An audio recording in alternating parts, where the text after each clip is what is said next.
Salam saudara-saudara, selamat datang kembali di channel kami, channel Membaca Alkitab versi Kristen Protestan, terbitan Lembaga Alkitab Indonesia tahun 1974. Kita akan masuk ke dalam kitab Keluaran. Harapan kami dengan adanya channel ini, Bapak Ibu dan saudara-saudara sekalian, bisa tetap mendengarkan firman Allah tanpa mengganggu aktivitas Bapak Ibu.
Saudara-saudara sekalian, sebelum kita membaca Alkitab, kita berdoa terlebih dahulu. Ya Allah Bapa yang bertahta dalam kerajaan surga, terima kasih Tuhan atas berkat kasih karunia yang sudah Kau berikan kepada kami. Bapa, Engkau juga sudah memelihara kehidupan kami, juga saudara-saudara kami, dan para penonton dan pendengar channel kami. Tuhan, pada saat ini kami akan membaca firman-Mu. Biarlah kiranya firman-Mu ini menjadi berkat untuk saudara-saudara kami yang mendengarkannya. Hanya dalam nama Yesus Kristus kami berdoa dan mengucap syukur. Amin. Keluaran pasal 1 sampai 5 yang demikian firman Allah. Orang Israel ditindas di Mesir. Inilah nama para anak Israel yang datang ke Mesir bersama-sama dengan Yakub. Mereka datang dengan keluarganya masing-masing, Ruben, Simeon, Lewi, dan Yehuda, Isakar, Jebulon, dan Benyamin, dan serta Naftali, Gad, dan Asher. Seluruh keturunan yang diperoleh Yakub berjumlah 70 jiwa.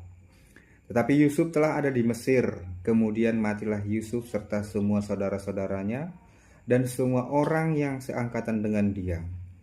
Orang-orang Israel beranak cucu dan tak terbilang jumlahnya. Mereka bertambah banyak dengan dahsyat berlipat ganda, sehingga negeri itu dipenuhi mereka.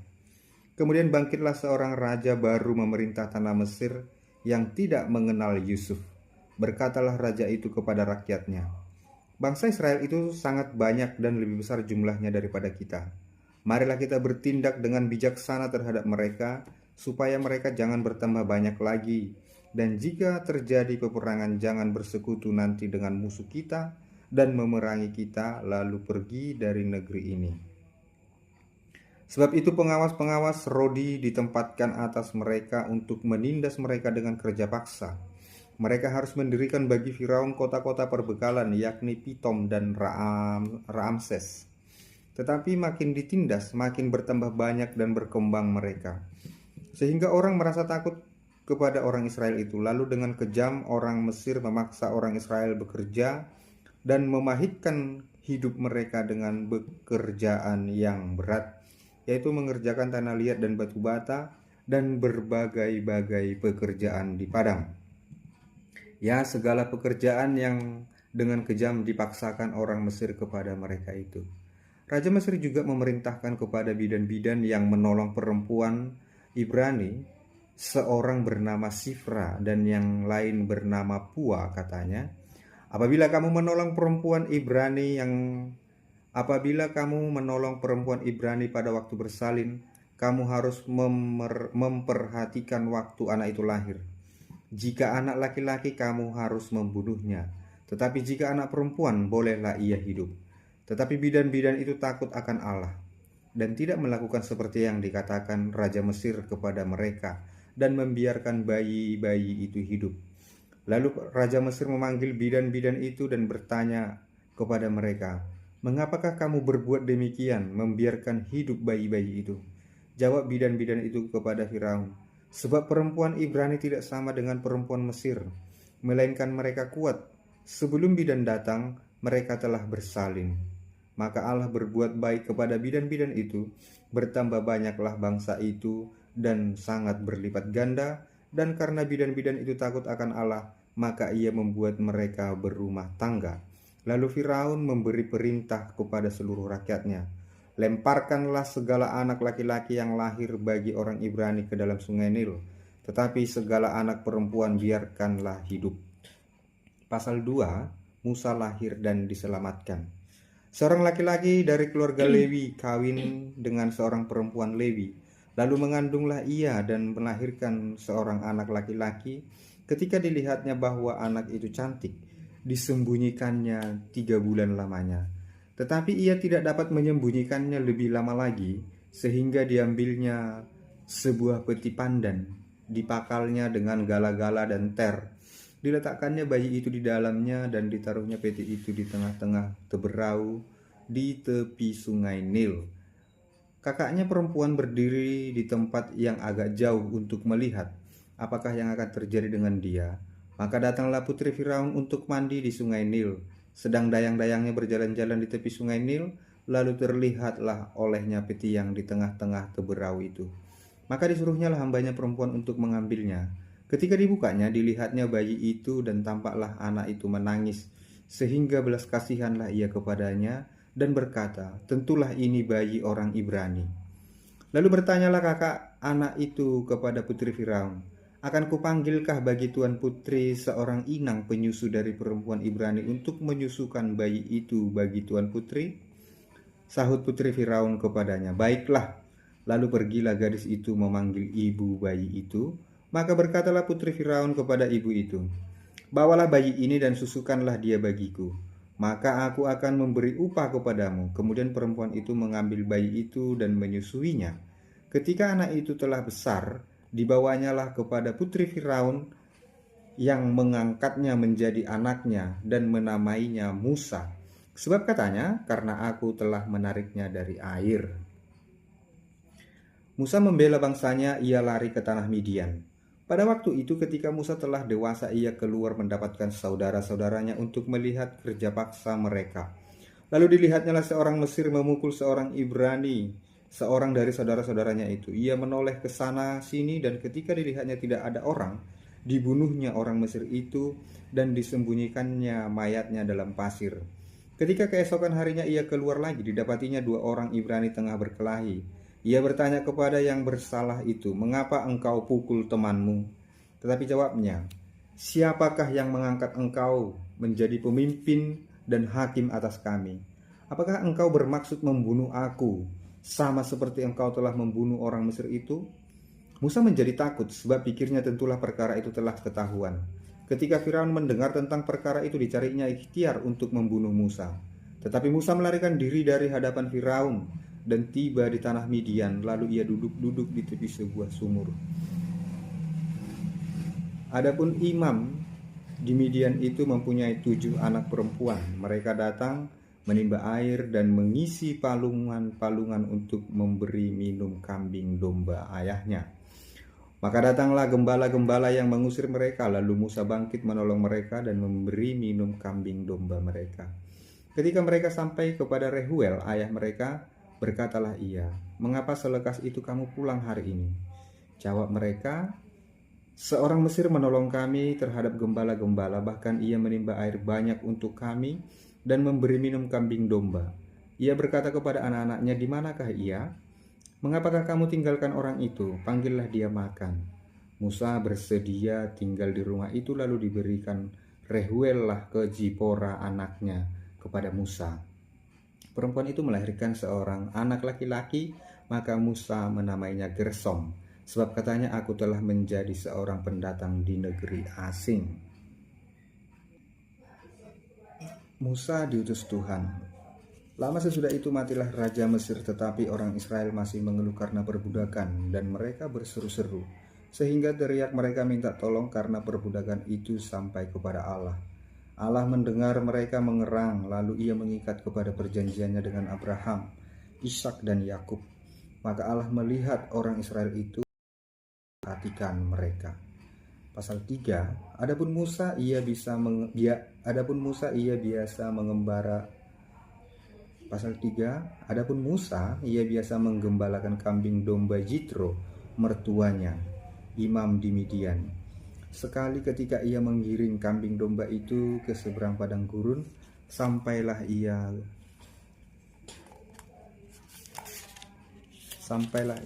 ke gunung Allah, yakni gunung Horeb.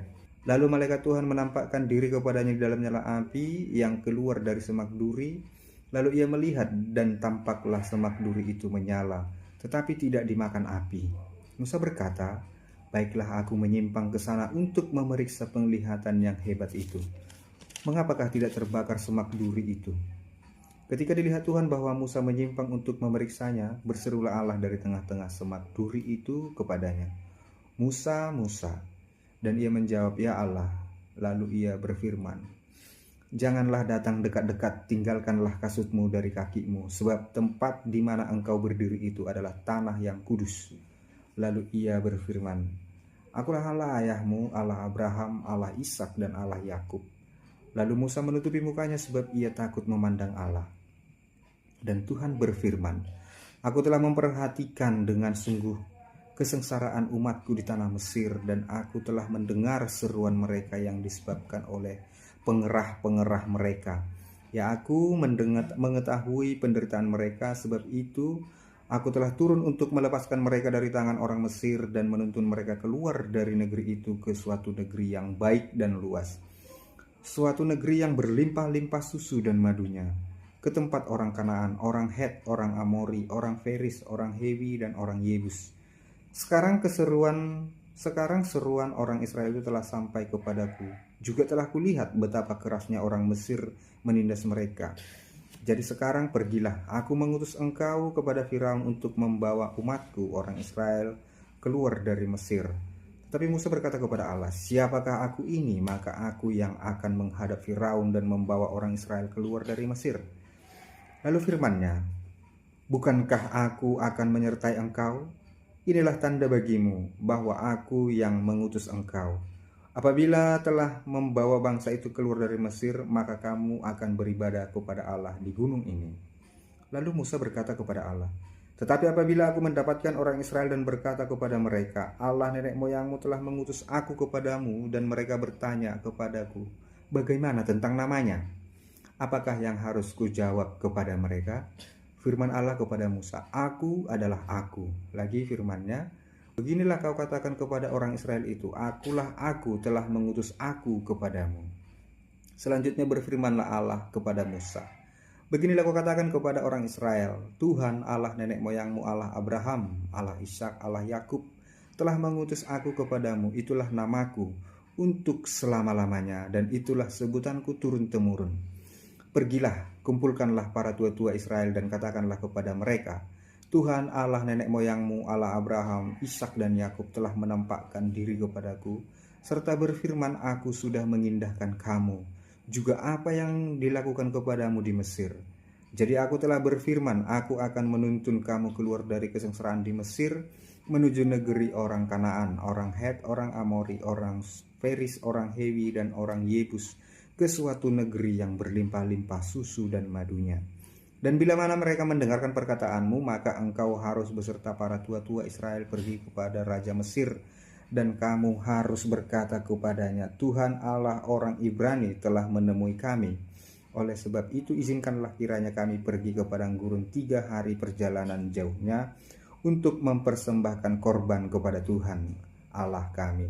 Tetapi aku tahu bahwa Raja Mesir itu tidak akan membiarkan kamu pergi kecuali dipaksa oleh tangan yang kuat.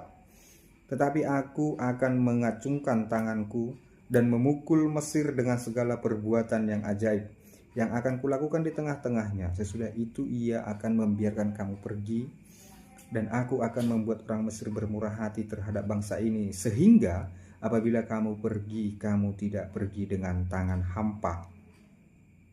Tetapi tiap-tiap perempuan harus meminta dari tetangganya dan dari perempuan yang tinggal di rumahnya barang-barang perak dan emas dan kain-kain yang akan kamu kenakan kepada anak-anakmu lelaki dan perempuan. Demikianlah kamu akan merampasi orang Mesir itu. Pasal 4. Lalu sahut Musa, bagaimana jika mereka tidak percaya kepadaku dan tidak mendengarkan perkataanku, melainkan berkata, Tuhan tidak menampakkan diri kepadamu. Tuhan berfirman kepadanya, apakah yang di tanganmu itu? Jawab Musa, tongkat. Firman Tuhan, lemparkanlah itu ke tanah. Dan ketika dilemparkannya ke tanah, maka tongkat itu menjadi ular sehingga Musa lari meninggalkannya. Tetapi firman Tuhan kepada Musa, ulurkanlah tanganmu dan peganglah ekornya. Musa mengulurkan tangannya, ditangkapnya ular itu lalu menjadi tongkat di tangannya. Supaya mereka percaya bahwa Tuhan Allah nenek moyang mereka, Allah Abraham, Allah Ishak, dan Allah Yakub telah menampakkan diri kepadamu. Lalu firman Tuhan kepadanya, masukkanlah tanganmu ke dalam bajumu, dimasukkannya tangannya ke dalam bajunya. Dan setelah ditariknya keluar, maka tangannya yang kena kusta putih seperti salju. Sesudah itu firman-Nya, masukkanlah tanganmu kembali ke dalam bajumu. Musa memasukkan tangannya kembali ke dalam bajunya, dan setelah ditariknya keluar, maka tangan itu pulih kembali seperti seluruh badannya. Jika mereka tidak percaya kepadamu dan tidak mengindahkan tanda mujizat yang pertama, maka mereka akan percaya kepada tanda mujizat yang kedua. Dan jika mereka tidak percaya juga kepada tanda mujizat ini dan tidak mendengarkan perkataanmu, maka engkau harus mengambil air dari sungai Nil dan harus kau curahkan di tanah yang kering. Lalu air yang kau ambil itu akan menjadi darah di tanah yang kering itu. Lalu kata Musa kepada Allah, Tuhan, aku ini tidak pandai bicara. Dahulu pun tidak, dan sejak engkau berfirman kepada hambamu pun tidak. Sebab aku berat mulut dan berat lidah. Tetapi Tuhan berfirman kepadanya, siapakah yang membuat lidah manusia? Siapakah yang membuat orang bisu atau tuli? Membuat orang melihat atau buta? Bukankah aku, yakni Tuhan? Oleh sebab itu pergilah, aku akan menyertai lidahmu dan mengajar engkau apa yang harus kau katakan. Tetapi Musa berkata, Tuhan, utuslah kiranya siapa saja yang patut kau utus. Maka bangkitlah murka Tuhan terhadap Musa dan berfirman, bukankah di situ Harun orang Lewi itu kakakmu? Aku tahu bahwa ia pandai bicara, lagi pula ia telah berangkat menjumpai engkau, dan apabila ia melihat engkau, ia akan bersukacita dalam hatinya, maka engkau harus berbicara kepadanya dan menaruh perkataan itu di dalam mulutnya. Aku akan menyertai lidahmu dan lidahnya dan mengajarkan kepada kamu apa yang harus kamu lakukan. Ia harus berbicara bagimu kepada bangsa itu. Dengan demikian ia akan menjadi penyambung lidahmu dan engkau akan menjadi seperti Allah baginya. Dan bawalah tongkat ini di tanganmu dan harus kau pakai untuk membuat tanda-tanda mujizat. Musa kembali ke Mesir. Lalu Musa kembali kepada mertuanya Jitro beserta berkata kepadanya, "Izinkanlah kiranya aku kembali kepada saudara-saudaraku yang ada di Mesir untuk melihat apakah mereka masih hidup." Jitro berkata kepada Musa, "Pergilah dengan selamat. Adapun Tuhan sudah berfirman kepada Musa di Midian, kembalilah ke Mesir sebab semua orang yang ingin mencabut nyawamu telah mati." Kemudian Musa mengajak istri dan anak-anaknya lelaki lalu menaikkan mereka ke atas keledai dan ia kembali ke tanah Mesir. Dan tongkat Allah itu dipegangnya di tangannya. Firman Tuhan kepada Musa, "Pada waktu engkau hendak kembali ke Mesir, ingatlah supaya segala mujizat yang telah kuserahkan ke dalam tanganmu kau perbuat kepada Firaun. Tetapi aku akan mengeraskan hatinya sehingga ia tidak membiarkan bangsa itu pergi. Maka engkau harus berkata kepada Firaun, beginilah firman Tuhan, Israel ialah anakku, anakku yang sulung. Sebab itu aku berfirman kepadamu, biarkanlah anakku itu pergi supaya ia beribadah kepadaku. Tetapi jika engkau menolak membiarkannya pergi, maka aku akan membunuh anakmu, anakmu yang sulung." Tetapi di tengah jalan di suatu tempat bermalam, Tuhan bertemu dengan Musa dan berikhtiar untuk membunuhnya. Lalu Zipora mengambil pisau batu, dipotongnya kulit khatan anaknya, kemudian disentuhnya dengan kulit itu.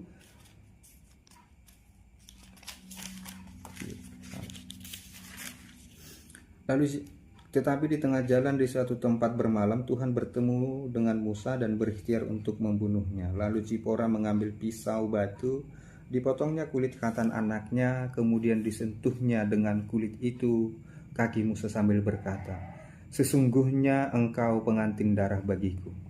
Lalu Tuhan membiarkan Musa pengantin darah, kata Zipora waktu itu karena mengingat sunat itu. Berfirmanlah Tuhan kepada Harun, "Pergilah ke padang gurun menjumpai Musa." Ia pergi dan bertemu dengan dia di gunung Allah, lalu menciumnya. Kemudian Musa memberitahukan kepada Harun segala firman Tuhan yang disuruhkannya kepadanya untuk disampaikan, dan segala tanda mujizat diperintahkannya kepadanya untuk dibuat. Lalu pergilah Musa beserta Harun dan mereka mengumpulkan semua tua-tua Israel. Harun mengucapkan segala firman yang telah diucapkan Tuhan kepada Musa, serta membuat di depan bangsa itu tanda-tanda mujizat itu. Lalu percayalah bangsa itu. Dan ketika mereka mendengar bahwa Tuhan telah mengindahkan orang Israel dan telah melihat kesengsaraan mereka, maka berlututlah mereka dan sujud menyembah. Pasal 5 akan dibaca oleh anak kami, ayat 1 sampai ayat yang ke-24. Musa menghadap Firaun, bangsa Israel makin ditindas. Kemudian Musa dan Harun pergi menghadap Firaun lalu berkata kepadanya, "Beginilah firman Tuhan Allah Israel, biarkanlah umatku pergi untuk mengadakan perayaan bagiku di padang gurun." Tetapi Firaun berkata, "Siapakah Tuhan itu yang harus dengarkan firman-Nya? Tidak kenal aku Tuhan itu, dan tidak juga aku akan membiarkan orang Israel pergi." Lalu kata mereka, "Allah orang Ibrani telah menemui kami. Izinkanlah kiranya kami pergi ke padang gurun 3 hari perjalanan jauhnya untuk mempersembahkan korban kepada Tuhan Allah kami, supaya nanti mendatangkan kepada kami penyakit sampar atau pedang."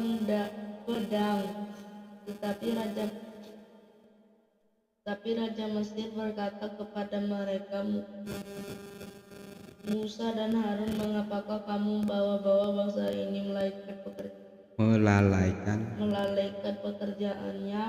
Pergilah melakukan pekerjaanmu lagi." Kata Firaun, lihat sekarang telah terlalu banyak bangsamu di negeri ini. Masakah kamu hendak menghentikan mereka dari kerja paksanya?"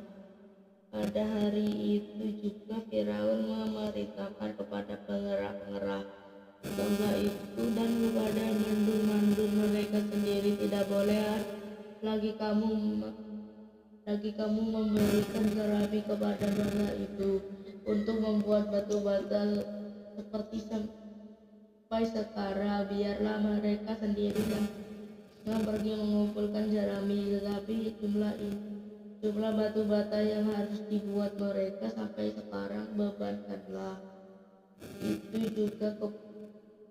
itu juga kepada mereka, dan jangan menguranginya karena mereka pemalas. Itulah sebabnya mereka berteriak-teriak, izinkanlah kami pergi mempersembahkan korban kepada Allah kami. Pekerjaan orang-orang ini harus diperberat sehingga mereka terikat kepada pekerjaan, dan jangan mempedulikan perkataan dusta. Maka para pengerah bangsa itu dan para mandornya dan berkata kepada mereka, beginilah kata Firaun,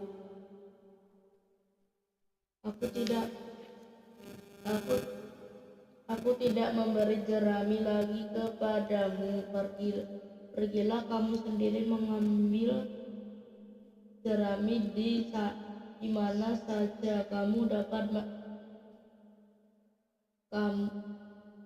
mendapatnya, tetapi pekerjaanmu sedikit pun tidak boleh berkurang.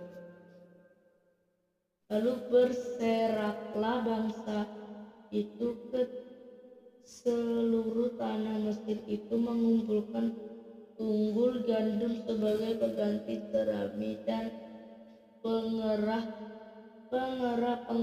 itu mendesak mereka dengan berkata, selesaikan pekerjaanmu, yang itu tugas sehari, seperti pada waktu ada jerami.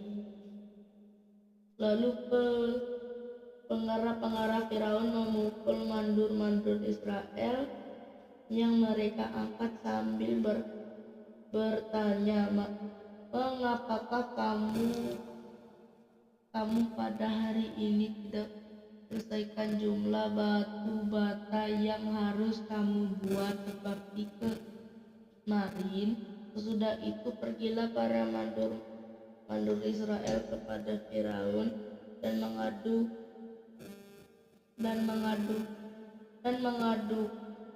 halnya kepadanya. Mengapakah Tuanku berlaku seperti itu terhadap hamba-hambamu ini?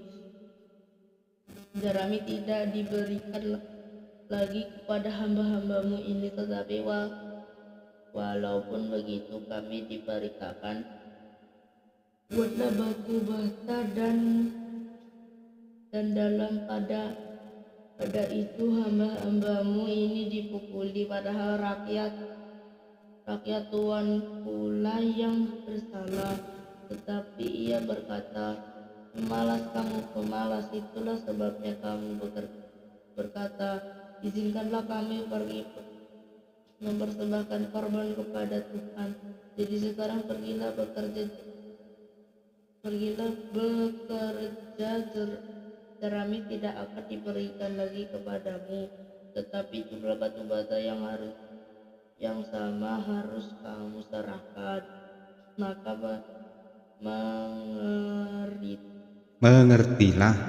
Mengertilah para mandur Israel bahwa mereka ada dalam keadaan susah, karena dikatakan kepada mereka, kamu tidak boleh mengurangi jumlah batu bata pada tiap-tiap hari. Waktu mereka meninggalkan Firaun, berjumpalah mereka dengan Musa dan Harun yang sedang menantikan mereka. Lalu mereka berkata kepada keduanya,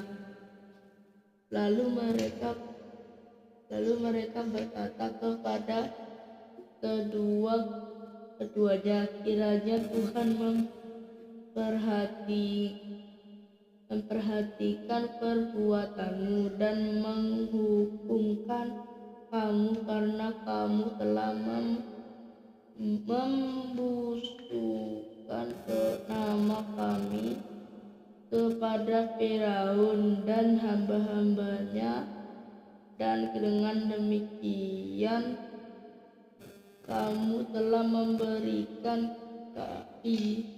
pisau kepada mereka untuk membunuh kami.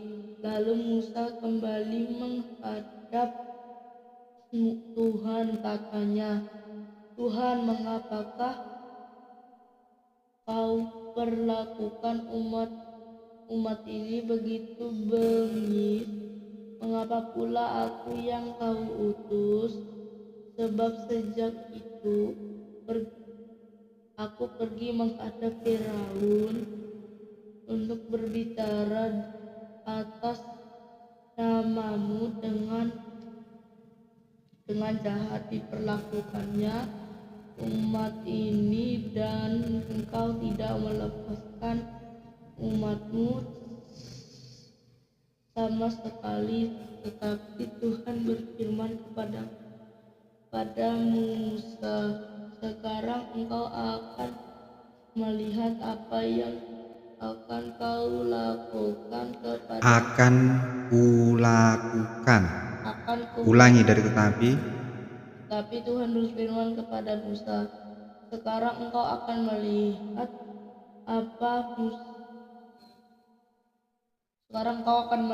apa yang akan kau lakukan. kulakukan. Ulangi, Tetapi Tuhan berfirman kepada Musa, sekarang engkau akan melihat apa yang akan kulakukan kepada Firaun, sebab dipaksa oleh tangan yang kuat ia akan membiarkan mereka pergi. Ya dipaksa oleh tangan yang kuat ia akan mengusir mereka dari negerinya. Amin. Amin.